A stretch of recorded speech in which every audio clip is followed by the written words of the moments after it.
श्री राहुल गांधी जी की आवाज लोकतंत्र के उन करोड़ों किसानों की जो अपनी आय को दुगना करना, उनके ऊपर जो कर्ज माफी के वायदे थे या एमएसपी पे कानून, उसकी आवाज बनकर बोल रहे थे। श्री राहुल गांधी जी देश के करोड़ों बेरोजगार युवाओं की आवाज बनकर बोल रहे थे। श्री राहुल गांधी जी करोड़ों महिलाएं जो महंगाई की मार झेल रही हैं, वो हमारी बेटियां जो बलात्कार या शोषण की शिकार, उनकी आवाज बनकर बोल रहे थे। श्री राहुल गांधी जी भारत जोड़ो यात्रा में देश के दलितों से मिले, आदिवासियों से मिले, कश्मीरी पंडितों से मिले। राहुल गांधी उन सबकी आवाज ही तो थे और उस आवाज को दबाने का काम केंद्र की तानाशाह भाजपा सरकार ने किया। और स्वाभाविक है, बिल्कुल ठीक कहा आपने, डराने की कोशिश कि अगर आप बोलेंगे तो आपकी आवाज को बंद कर दिया जाएगा, आप फिर भी बोलेंगे तो आपकी सदस्यता रद्द कर दी जाएगी, आप फिर भी बोलेंगे तो आपको जेल भी भेजा जा सकता है। और अब तो राहुल गांधी जी का जो सरकारी आवाज था उसका भी खाली करने का नोटिस आ गया। लेकिन श्री राहुल गांधी जी ने मीडिया के सामने आकर बिल्कुल साफ कर दिया कि वो डरेंगे नहीं, लोकतंत्र की आवाज को दबने नहीं देंगे। वो 2 साल के लिए जेल भी जाने को तैयार है, सदस्यता भी जो उनकी ली गई है उसको भी उन्होंने स्वीकारा है, और वो अपना जो है आवाज भी सरकारी जो है 1 मिनट में देने को तैयार हो गए। लेकिन समझौता नहीं कर रहे कि हाँ, जो मांग उठाई जा रही है बार बार संसद में, 20,000 करोड़ अडानी की शेल कंपनियों के माध्यम से जो लगा है वो किसका है, ये तो पूरा देश जानना चाहता है ना। लेकिन भाजपा ज्वाइंट पार्लियामेंट्री कमेटी, 16 संसद हमारी विपक्षी दल हैं, 200 से अधिक सांसद हैं, लगातार जेपीसी की मांग कर रहे हैं। क्यों डर रही है भाजपा की केंद्र सरकार, देश जानना चाहता है। जब प्रधानमंत्री जी ने अपने पूंजीपति मित्र अडानी की मदद ही नहीं की है, कोई शेल कंपनियों में उनका 20,000 करोड़ नहीं है, तो करा दीजिए ना जांच, डर किस बात का है। देखिए, लोकतंत्र है क्या? लोगों का तंत्र, लोगों का राज। और लोगों को न्याय कब मिलेगा? जब संवैधानिक संस्थाएं, जुडिशरी आप कहेंगे, मीडिया आप कहेंगे, संसद आप कहेंगे, वहां पर आवाजें सुनी जा रही हो, न्याय हो रहा हो, लेकिन कलम रोक दी गई है, कलम रोक दी गई है। एक एजेंडा आता है, सत्ता की तरफ से वो एजेंडा चलता है। जुडिशरी पे किस तरीके का दबाव है ये मैं नहीं कह रही हूं, लगातार अभी हमारे पूर्व मुख्य न्यायाधीश यूयू ललित जी ने कहा, बिल्कुल ये संवैधानिक अधिकार है लोगों का, जो केंद्र की सरकार लगातार छीनने का काम कर रही है कि आप यहाँ प्रोटेस्ट नहीं कर सकते, वहां शांतिपूर्ण मार्च नहीं कर सकते। आज जब मैं आपसे बात कर रही हूँ, इस समय चांदनी चौक के लाल किले पर हम लोगों ने लोकतंत्र बचाओ शांति मशाल मार्च रखा है, लेकिन पुलिस ने 144 धारा लगा दी है कि आप नहीं मार्च कर सकते, शांति मार्च नहीं इस देश में हो सकता है। राजघाट में आपने देखा कि किस तरीके से हम लोगों ने एक सत्याग्रह बैठकर शांतिपूर्ण मौन तरीकों से वहां पर का, उसमें भी 144 धारा लगा दी गई। संसद में नहीं बोल सकते, सड़क पे नहीं बोल सकते हैं आप, अदालतों में किस तरीके का दबाव चल रहा है, ये राहुल गांधी जी के मामले से साफ हो जाता है। तो लोकतंत्र का मायना है संवैधानिक संस्थाओं को, संविधान को, लोकतंत्र की आवाजों को सुने जाना, जिसे कुचला जा रहा है, और हम सिर्फ उसको बचाने के लिए पूरी लड़ाई लड़ रहे हैं। देखिए, जब श्रीलंका का जो है मंत्री जो हैं, या फिर आपके बांग्लादेश के मंत्री जब ये कहते हैं आकर कि केंद्र की भाजपा सरकार ने उन्हें ये कहा है कि अडानी और वहां की सरकारों के बीच में जो समझौते होंगे वो गवर्नमेंट टू गवर्नमेंट मान लिया जाए, तो शक तो पैदा होगा ही।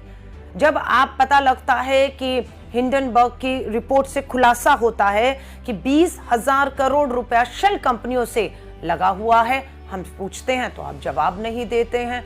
राहुल गांधी जी ने पूछा, प्रधानमंत्री जी बस ये सदन में खड़े होकर देश को बता दीजिए कि कब कब आपने अडानी को अपने जहाज में बिठाकर किन किन देशोों में लेकर गए, किन किन राष्ट्र प्रमुखों से मिलवाया, और क्या क्या व्यापार बिजनेस जो है वो उन्हें आपने दिलवाया है, जिसका लाभ देश को हो रहा नहीं हो रहा, वो बताइए। आप उस पे भी नहीं जवाब दे रहे हैं। और राहुल गांधी जी जब पार्लियामेंट में तस्वीर दिखाते हैं कि जब देश के प्रधानमंत्री आप बने थे, गुजरात के मुख्यमंत्री से प्रधानमंत्री, तो जिस जहाज में आप बैठ कर आए थे वो अडानी का जहाज था, और अडानी के साथ आप आए थे, तो रिश्ते आपके पुराने हैं।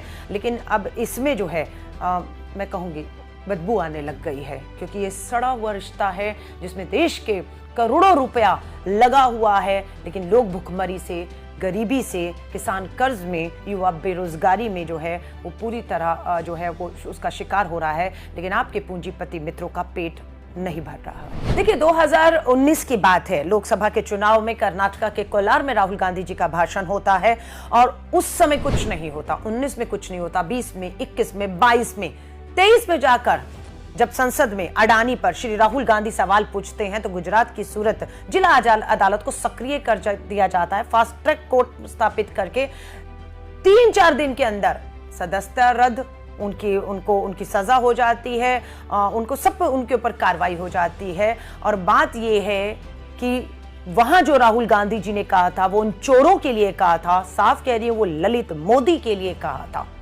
वो भाई मेहुल चोकसी के लिए कहा था, वो नीरव मोदी के लिए कहा था। लेकिन उन चोरों को ओबीसी बताने का काम और उन्हें ओबीसी बताकर ओबीसी पूरे समाज का अपमान करने का काम कोई और नहीं, भाजपा का शीर्ष नेतृत्व कर रहा है। ओबीसी समाज से इन्हें माफी मांगनी चाहिए। अगर आप ओबीसी समाज से खुद पूछेंगी जाकर तो ओबीसी समाज इन्हें चोर बताएगा, इन्हें ओबीसी नहीं बताएगा। लेकिन भाजपा की पुरानी सोच और तरीके रहे हैं कि जब भी आप घेरे में आते हैं, सवाल नहीं होते, तो आप जाति और धर्म को बीच में लाकर बचने की कोशिश करते हैं। बिल्कुल स्वाभाविक है, बिल्कुल भाजपा ये सोचकर बैठी हुई थी कि 4000 किलोमीटर का सफर, 12 राज्य, 2 केंद्र शासित राज्य, 140 दिन की यात्रा और लाखों लोगों को निकलना है, वो नहीं हो पाएगा। लेकिन वो जब देखा कि आप लगातार आगे बढ़ रहे हैं और कश्मीर तक पहुंच गए हैं, लाल चौक तक तिरंगा लेकर पहुंच गए हैं, तो बौखलाहट स्वाभाविक था, क्योंकि लोग निकल रहे थे, लोग अपना दर्द राहुल गांधी जी से साझा कर रहे थे।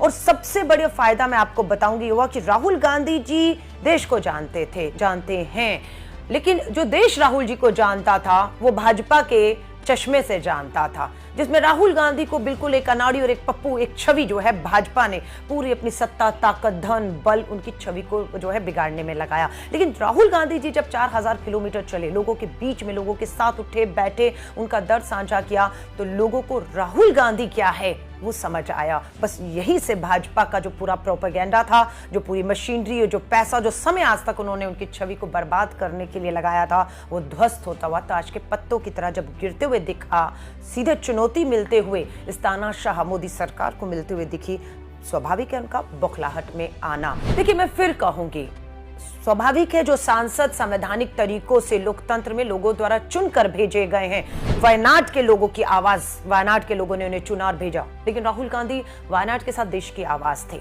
वो देश की आवाज। ये सोच रहे हैं कि संसद में राहुल गांधी जी की सदस्यता खत्म हो जाएगी तो वो आवाज कमजोर हो जाएगी या दब जाएगी, सुनाई नहीं देगी। ये बहुत बड़ी गलतफहमी है। उदाहरण दे रही हूं महात्मा गांधी जी का।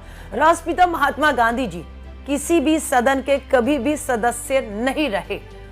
सदन से बाहर उन्होंने लोकतंत्र को एक ताकत देने का काम किया, लोगों की आवाज सुनी और लोगों की वो आवाज बने और वो आगे लोकतंत्र को जिंदा रख पाए। राहुल गांधी जी भी, बिल्कुल मुझे विश्वास है, राष्ट्रपिता महात्मा गांधी जी के दिखाया रास्ता, सत्य और अहिंसा के रास्ते पर चलकर आगे बढ़ेंगे और इस तानाशाह सरकार को, इसी लोकतंत्र की आवाज को ताकत देते हुए मजबूत से आगे बढ़ते हुए उखाड़ फेंकेंगे। 2024 में ये मेरा नहीं, करोड़ों बेरोजगार युवाओं का, महंगाई की मार झेल रही महिलाओं का, हमारे देश के अन्नदाता किसानों का, सरहद पे खड़े जवानों का, मैं कहूँगी दलित आदिवासी, मैं कहूँगी ओबीसी, मैं कहूँगी, और मैं कहूँगी कश्मीरी पंडितों का सपना है कि अब उन्हें मुक्ति चाहिए भाजपा की इस तानाशाह सरकार से। उन्हें देश में अमन, प्यार, भाईचारा और शांति चाहिए, सद्भावना चाहिए, जिसका प्रतीक श्री राहुल गांधी जी बन चुके हैं।